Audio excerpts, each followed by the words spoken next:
সুখের জন্য একটা পুরুষ মানুষ যা করা লাগে তাই করে, কিন্তু দেখেন পরিবারের সুখের জন্য রাত্রে বাজে 11টা, এখন ডিউটি শেষ করে হোটেলে আইসা খাইতেছে, কিন্তু পরিবার লোকে মনে করে আসলে যারা চাকরি করে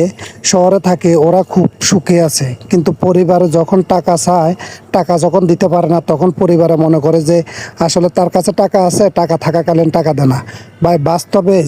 যে লোক শহরে আইসা চাকরি করে সে বলতে পারবে আসলে বেচালার জীবন কীরকম কষ্ট, সে জানে একমাত্র,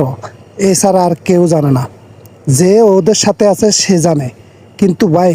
পরিবারের লোকে মনে করে অনেক সুখে আছে, কিন্তু চাকরির জীবন যে কষ্ট যে করে সে জানে, এছাড়া দ্বিতীয় কোনো লোক জানে না। পুরুষের জীবন এরকম কষ্ট, কেউ পুরুষের কষ্ট ভাগ নিতে রাজি নেই, কিন্তু সবাই বলে টাকা দাও, সবাই স্বার্থের জন্য পুরুষের কাছে আসে, কিন্তু পুরুষ কখনো স্বার্থের জন্য কারো কাছে যায় না, মাথা নত করে না। পুরুষ অনেক কষ্ট করতে রাজি আছে, পুরুষ এমন